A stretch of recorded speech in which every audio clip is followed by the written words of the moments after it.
SBI home loan scheme के बहुत सारे टाइप्स और वेरिएंट्स अवेलेबल हैं, जिनमें से एक है SBI प्रिविलेज होम लोन।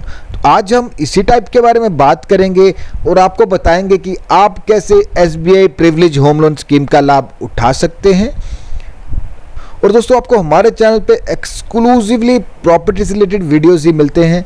और अगर आप चैनल पे नए हैं तो चैनल को सब्सक्राइब कर दें, बेल आइकन को दबा दें ताकि आपको हमारे वीडियोस के नोटिफिकेशंस मिलते रहें।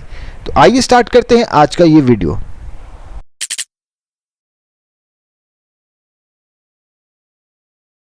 SBI privilege home loan scheme purpose. तो दोस्तों, आप इस स्कीम के अंडर नया होम कंस्ट्रक्ट करने के लिए लेना चाहते हैं, रेडी बिल्ट हाउस लेना चाहते हैं, कोई फ्लैट खरीदना चाहते हैं, टेक ओवर करवाना चाहते हैं लोन का, फर्निशिंग करना चाहते हैं, या ऑलरेडी अमाउंट स्पेंड कर दिया है उसका रिइंबर्समेंट करवाना चाहते हैं। बट इस स्कीम में आप प्लॉट परचेजिंग के लिए और रिपेयर या रेनोवेशन के लिए लोन नहीं ले सकते हैं। बाकी जितनी भी आपकी हाउसिंग लोन रिक्वायरमेंट है आप इस स्कीम के अंडर पूरा कर सकते हैं। एलिजिबिलिटी क्राइटेरिया क्या रहेगा? तो कोई भी इंडिविजुअल जिनकी एज मिनिमम 18 ईयर्स है और मैक्सिमम 75 ईयर्स है, वो लोग इस लोन स्कीम का लाभ उठा सकते हैं, प्रोवाइडेड कि वो गवर्नमेंट एम्प्लॉय होने चाहिए। इस स्कीम का लाभ सिर्फ और सिर्फ गवर्नमेंट एम्प्लॉयज उठा सकते हैं, नॉन गवर्नमेंट एम्प्लॉयज इस स्कीम का लाभ नहीं उठा सकते। इस स्कीम का लाभ सिर्फ और सिर्फ गवर्नमेंट एम्प्लॉयज ही उठा सकते हैं, नॉन गवर्नमेंट एम्प्लॉयज या नॉन सैलरीड लोग इस स्कीम का लाभ नहीं उठा सकते। लोन क्वांटम, तो इस स्कीम में जो मिनिमम लोन अमाउंट है दैट इज 10 लाख रुपीज और मैक्सिमम लोन अमाउंट है 50 करोड़। बट जो आपको लोन मिलेगा वो डिपेंड करेगा आपके प्रोजेक्ट कॉस्ट पे और आपकी रिपेइंग कैपेसिटी पे। तो जिस तरह से आपकी रिपेइंग कैपेसिटी होगी उतना ही आपको मैक्सिमम लोन दिया जाएगा depending upon your project cost. But जो मैक्सिमम सीलिंग रखा गया है दैट इज 50 करोड़ और मिनिमम जो है वो 10 लाख का है। Privilege loan rate of interest, तो SBI प्रिविलेज लोन के जो रेट ऑफ इंटरेस्ट हैं वो डिपेंडेंट हैं अमाउंट पे। अगर आप 30 लाख तक का लोन ले रहे हैं तो 6.80% पर एनम, 30 लाख से 75 लाख तक का लोन ले रहे हैं तो 7.05% पर एनम, और 75 लाख से ज़्यादा का लोन ले रहे हैं तो 7.15% per annum.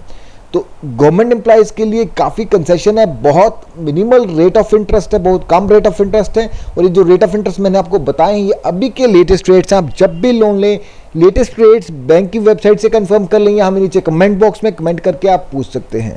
Loan repayment period, तो मैक्सिमम रिपेमेंट पीरियड जो आपको मिलेगा इस लोन को रीपे करने के लिए दैट इज 30 ईयर्स। तो 30 ईयर्स में आपको सारा लोन रीपे करना होगा along with principal and interest. But ये डिपेंड करेगा कि आपकी एज कितनी बची है, क्योंकि मैक्सिमम जो रिपेमेंट है वो 75 तक आपका सारा रिपेमेंट होना चाहिए। तो ये डिपेंड करेगा आप कितनी एज में आप लोन को अवेल कर रहे हैं। फॉर एग्जाम्पल अगर आप 60 ईयर्स में इस लोन को लेंगे तो आपको 15 ही साल का टाइम मिलेगा। तो डिपेंडिंग अपॉन योर एज ये डिपेंड करेगा कि आपको कितना रिपेमेंट पीरियड मिलेगा। बट मैक्सिमम जो है वो 30 ईयर्स है। 30 ईयर्स के अंदर आपको सारा लोन रिपे करना होगा, चाहे आपकी एज कम है या ज़्यादा है।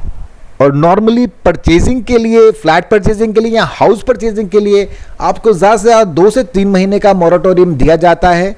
बट कंस्ट्रक्शन में आपको 18 मंथ्स तक का मोरेटोरियम दिया जाएगा। डॉक्यूमेंट्स रिक्वायर्ड, तो कौन कौन से डॉक्यूमेंट्स रिक्वायर्ड हैं इस स्कीम में लोन को अवेल करने के लिए? तो पहले एम्प्लॉयर ID कार्ड, उसके बाद में आपका अपना KYC, address proof, passport, pipe gas connection bill, electricity bill, land telephone bill या कोई भी valid address proof. ID proof में पैन कार्ड मैंडेटरी है, क्योंकि पैन कार्ड से ही आपकी क्रेडिट हिस्ट्री जनरेट होगी और उसी से बैंक को डिसाइड होगा कि आपको लोन देना है या नहीं देना है। क्योंकि अगर आपकी क्रेडिट हिस्ट्री में बैड लोन्स होंगे, NPS होंगे तो बैंक आपको लोन नहीं देगा। उसके बाद में इनकम प्रूफ देना होगा, आपको अपनी सैलरी स्लिप्स देनी होगी, लेटेस्ट 3 मंथ्स की सैलरी स्लिप्स अलॉन्ग विद आपका जो फॉर्म 16 है या ITR की कॉपीज आपको देनी होंगी। उसके बाद में आपको प्रॉपर्टी के पेपर्स देने होंगे, टाइटल डॉक्यूमेंट्स देने होंगे, कंस्ट्रक्शन एस्टिमेट देना होगा, परमिशन देनी होगी कंस्ट्रक्शन की, अप्रूव्ड प्लान की कॉपीज देनी होंगी। तो डिपेंडिंग आप किस तरह का काम करने वाले हैं। अगर आप कंस्ट्रक्शन कर रहे हैं तो कंस्ट्रक्शन का एस्टिमेट होगा, अगर आप कोई फ्लैट खरीद रहे हैं तो एग्रीमेंट होगा। तो डिपेंड करेगा कि आप किस तरह का रिक्वायरमेंट है आपका, उसी के हिसाब से आपको प्रॉपर्टी के डॉक्यूमेंटेशन देने होंगे। उसके बाद में आपको अकाउंट स्टेटमेंट देनी होगी लास्ट 6 मंथ्स की, जिस भी अकाउंट में आपकी सैलरी आ रही है उसकी बैंक स्टेटमेंट आपको प्रोवाइड करनी होगी। और इसके अलावा अगर आप किसी को बोरोवर ऐड कर रहे हैं तो उनकी भी सेम डॉक्यूमेंटेशन आपको प्रोवाइड करनी पड़ेगी। Loan processing charges. इस स्कीम में आपसे कोई भी चार्जेस नहीं लिए जा रहे, फुल वेवर है। नॉर्मली अगर दूसरी स्कीम्स में आप जाएंगे तो हो सकता है आपको चार्जेस पे करने पड़े, अप टू 5,000 10,000 ये प्रोसेसिंग चार्जेस आपको पे करने पड़ते हैं depending upon your loan amount. But इस स्कीम में आपको किसी तरह के कोई चार्जेस पे नहीं करने हैं, एकदम आपको प्रोसेसिंग चार्ज वेव किए जा रहे हैं। बट कुछ चार्जेस हैं जो आपको बेयर करने पड़ेंगे, जैसे कि प्रॉपर्टी की वैल्यूएशन के चार्जेस जो कि बैंक का अप्रूव्ड वैल्यू करेगा, उसके चार्जेस आपको पे करने पड़ेंगे। उसके अलावा लीगल ओपिनियन के चार्जेस, जो कि बैंक का एक पैनल लॉयर होगा, आपकी प्रॉपर्टी पे वो एक लीगल रिपोर्ट देगा, उसके चार्जेस भी कस्टमर को बेयर करने पड़ेंगे। स्टैंप ड्यूटी अगर आपकी स्टेट में कोई एप्लीकेबल है तो वो भी कस्टमर को बेयर करनी पड़ेगी। सरसाई के रजिस्ट्रेशन के चार्जेस भी कस्टमर को बेयर करने पड़ेंगे। तो दोस्तों ये था SBI privilege home loan scheme. कैसा लगा आपको आज का ये वीडियो? कमेंट बॉक्स में कमेंट करके जरूर बताएं। अगर आपको ये वीडियो पसंद आए तो वीडियो को लाइक करें, चैनल को सब्सक्राइब करें। Thank you for watching.